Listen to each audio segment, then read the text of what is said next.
Hello. Welcome back to the next mini episode of this series about Anki for beginners. In this one, let's look at how we can avoid adding cards manually into Anki and instead using a spreadsheet. Anki is an open source free software for flashcards, and people usually use it to memorize things. I've decided to record this mini-series because I'm going through the journey of learning my Spanish vocabulary now, and I'm using Anki quite extensively for memorizing things. Yeah, so I thought it could be quite interesting to share what kind of workflow I have for this. In the first video, we went through the very basics, how to create an account and how to install mobile and desktop apps. And in the second video, we went through the key concepts, which are what are the decks of cards, what are the cards, what are the fields on those cards, what are the templates. And we also talked about the key principle that Anki uses for memorizing things. Yeah, essentially there's an algorithm which is called spaced repetition, which in a nutshell is a principle that makes you memorize things that you remember the least more often. Like things that you know well, they appear less regularly in the cards. Hello, I'm Zhenya. I'm a project manager and information designer, and I'm generally interested in things that do not work. And in my Spanish journey, I've discovered that there's a lot of things that could go wrong with Anki, and that's why people usually think that it's too technical or too flexible to be able to control it, and it's not the case, as we can see in this mini-series. Alright, so in this one, let's look at how we can avoid adding cards manually into Anki and instead using a spreadsheet to do this. And here again, spreadsheet to the rescue, yeah? So let's do a quick sketch again as usual, yeah? If you watched a few other videos, you know how I'm fond of sketching my spreadsheets before actually building them, because it kind of helps you to focus on what you're actually doing, yeah? Which is kind of the main thing. So in this case, I want to have my Spanish word, do it on the one column, and then there's gonna be an English translation of that word in another column. Then I also like to learn the word in the context using Cloze deletion, as we discussed in the previous video. So what I want to do here is I want to have Spanish sentence, and I want to have English translation of that sentence. So these are the main thing. Also, what I want to do is I want to be able to enter the Spanish word here and forget about it. Yeah, because usually when I capture the words, I usually carry it in my phone in my pocket, and I usually don't have time to like write the sentence or write anything. I remember the word, I want to put it in to my mobile app and forget about it. I can actually show you how it works. Sorry, you're not gonna see me unfortunately because it's either me or my phone. So as you see on my phone screen here, I have the Anki Droid app in the top right here, and I have the Google spreadsheet here. And you can add, if you go to your spreadsheets app, you find your Spanish vocabulary capture spreadsheet, and you can go down and you see there's add to home screen. So when you click on that, it will have an option to add to home screen. That's what I essentially did, yeah. Add to home screen, and now it appears, yeah. So once I have it here, it means that it's on top of my mind. Yeah, I just need to pull it out of my pocket, and here you go, and here's all my words. And I just need to click on this, and I enter the word, and I forget about it because it gives me the translation here. Spanish sentence goes here. I do it later. This is the English translation, which is going to be also automatically. So if I enter something here, it will automatically insert the translation in this cell.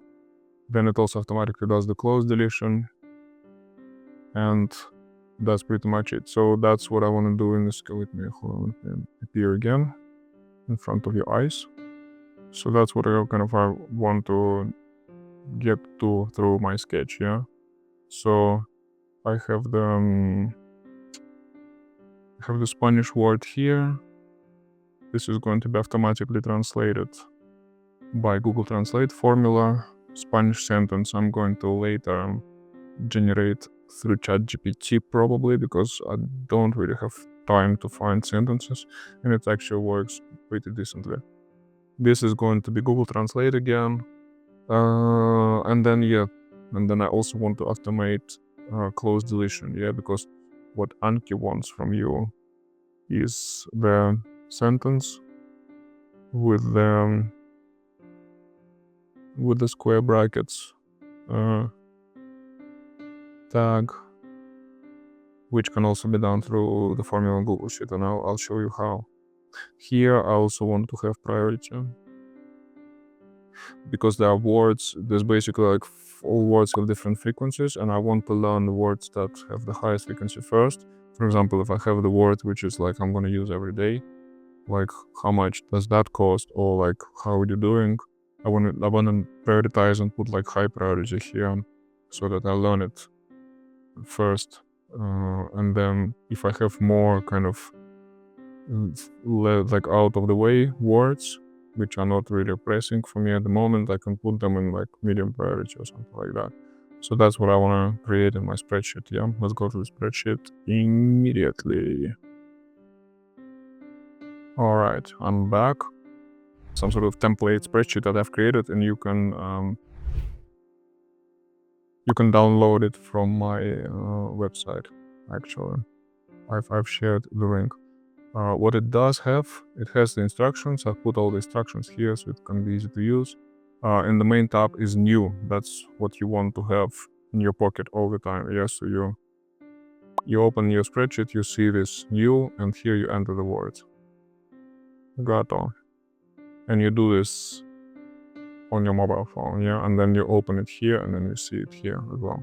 It also has, as you may know, obviously the columns as we discussed. Yes, a target word, automatically translated to English.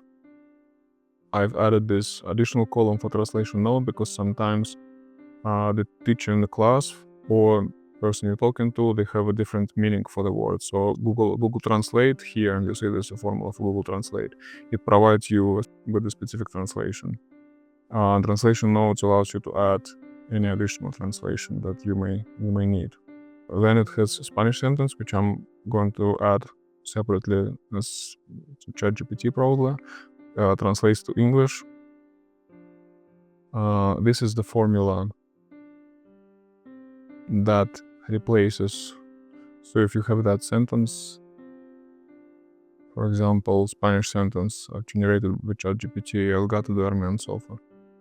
So what it does, it creates the English translation through Google Translate formula, and then also has this sophisticated looking thing that finds the word, compares this word to this sentence, finds the word which repeats, and replaces it with the close deletion, so that when you import it to Anki, it becomes automatically the close deletion thing.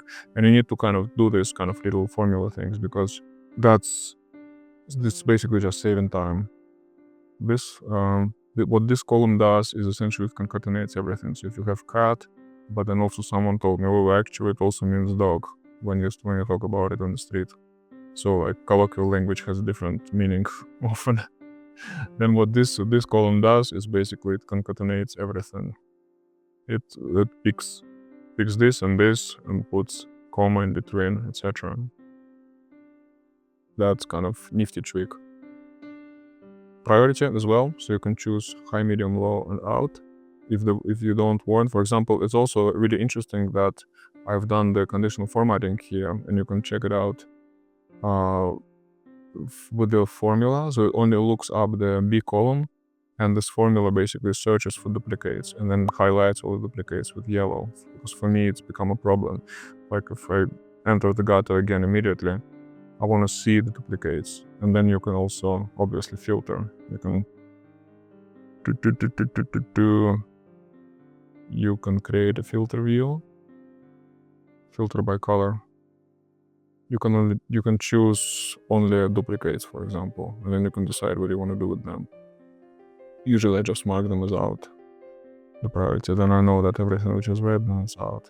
Or similar, and you can save that as a filter as well. I'm probably going to create a filter anyways, so that you have it. That's it. Another housekeeping thing is that I keep the whatever has the formula is gray, so that I don't accidentally destroy the gray when I delete things. And there is all the variables are kept in a separate data tab. So for this one, we have priority, high, medium, low, consumable, and difficulty means. And that's it. That's for the numbers problem. Okay, so it's gonna be enough for this video. This also the maintenance bit, but I'm gonna explain it in a different in the next video of this mini series, because I don't want this to be very long. The main points that we covered here is that we create a capture spreadsheet, put it on top of our mind in the desktop, use priority to organize the words, have all the useful formulas in the sheet that helps us to format things, and yeah, and then this is ready for import into Anki, which we're going to discuss in the next video. If you like the content, please like and subscribe, and you find all the links in the description below, together with a free download for this template that I'm going to talk about here. That's all. Please look at those videos here. I'm going to link first few episodes of this mini series so that you don't get lost in it. Okay, we'll see you later. Bye now.